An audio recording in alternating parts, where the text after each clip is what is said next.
Yeah. What's good, y'all? It's your boy Breezy in the cut. Good evening, good night.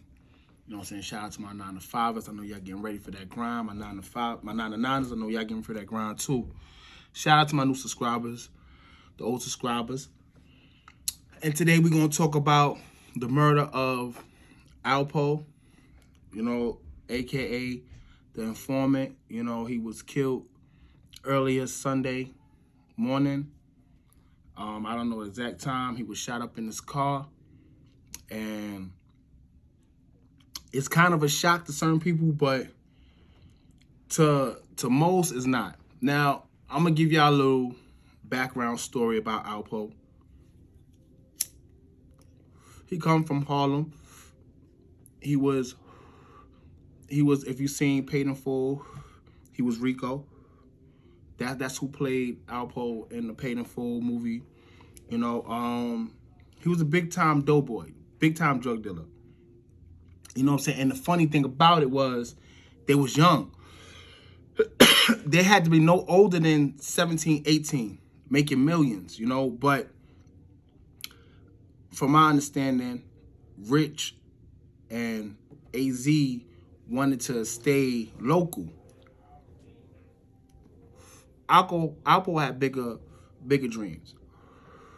So he's, you know what I'm saying? This is why he got a lot of cases in DC and all that, because he wanted to expand, because DC was getting money too. His claim to fame is he was a flashy dude, always riding motorcycles, and he was a little crazy. I mean, they got stories about Alpo all day, you know what I'm saying? But what really tarnished his image was the murder of Rich, which he later on confessed that he did, and the snitching part that he told on people in DC, along with top killer, top shooter Wayne Perry. And he was locked up for a long time. But due to him cooperating with the police and, FBI, he was given a sentence and then released to be in federal custody. But, Alpo always felt like he was always going to come back and be the man in Harlem.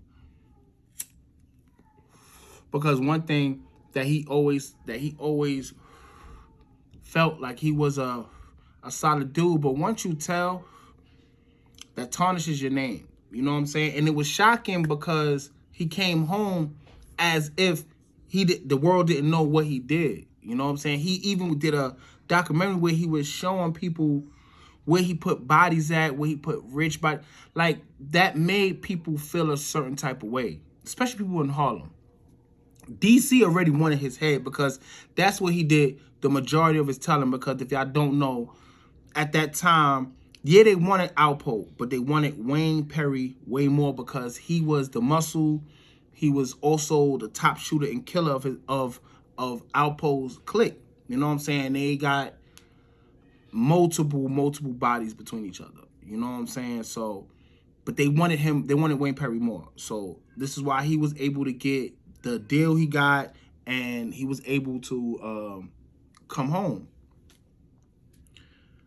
But what he failed to realize is when he came home to a different time.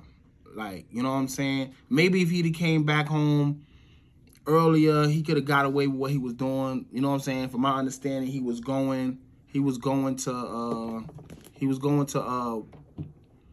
people's neighborhoods and checking them and all that. Like, you can't, if you a rat, you can't check nobody for calling you a rat. You know what I'm saying? But he was like that. That's how Alpo was.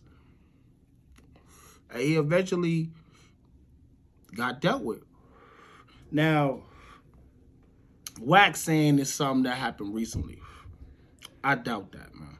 You know what I'm saying? I doubt it was anything he did recently that caused this. This is from what he did in the past.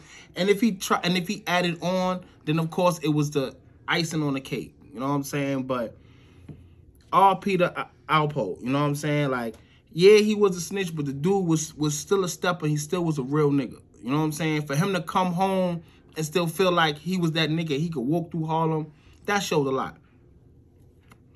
But karma is undefeated.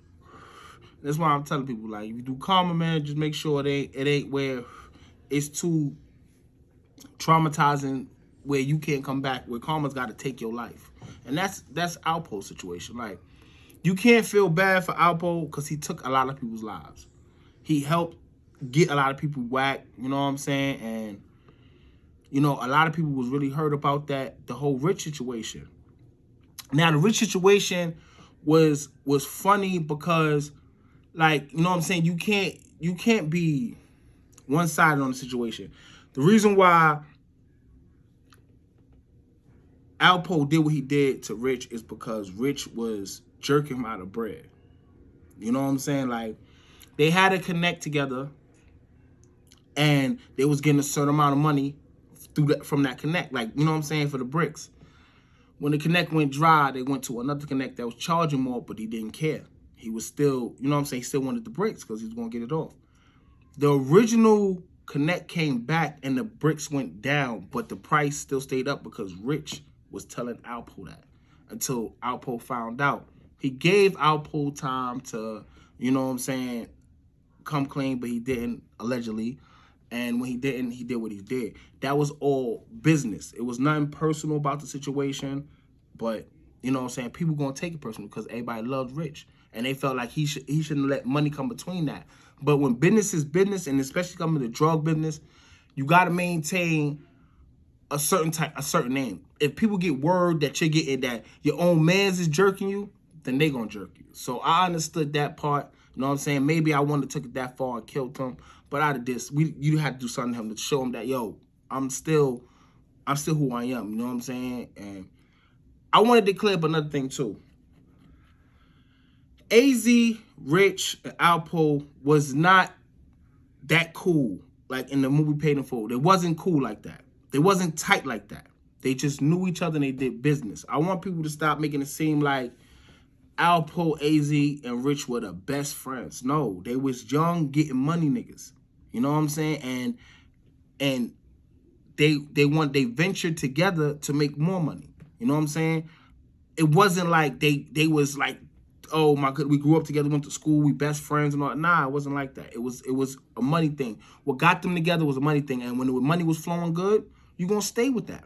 That's like you meeting up with a dude that likes to party, and you like to party. So y'all gonna party together. And if y'all partying and getting girls and making money out the parties, y'all gonna keep doing it. It doesn't mean that y'all grew up together. And all that. Y'all just have a connection through something and y'all doing it. And that's what it was with AZ, Rich, and Alpo. Even AZ will tell you that. You know what I'm saying? They wasn't that close, but the money is what made them close. You know what I'm saying? But money is what also made them apart also, because, you know, when that situation with Rich and Alpo happened, you know, Rich got killed. You know what I'm saying? And it was a whole bunch of issues. It was a whole bunch of situations going on with that too, but that's for another topic. But RP Alpo, and I want y'all, I know people talking about this, but I gotta talk about it too. 6ix9ine, you better watch it, boy, because I know for a fact that was your daddy, because you looked up to him. Like, he came home, he was a rat, he came home, he the man, so I could do it too. But as you can see, that only lasted so long. You know what I'm saying? And you're nowhere near the gangster that Alpo was. Nowhere near it. So what worked for him definitely ain't gonna work for you, and it didn't work for him neither, because obviously we're saying RIP to him. So y'all pay attention to 6ix9ine, because this might open the doors to other people that feel like, hey, if they took the chance to take him out, why we can't do it with 6ix9ine? You know what I'm saying? So, and you know what I'm saying? Of course, you're gonna have academics and whack defending him, but facts is facts. And the reason why it's more whatchamacallit is because they're both from New York. So, you know what I'm saying? Y'all keep an eye out for that. But it's your boy Breezy in the cut, and I'm coming to y'all a little later. You know what I'm saying? Like and subscribe, and look me up on IG at big.breezygang. 1.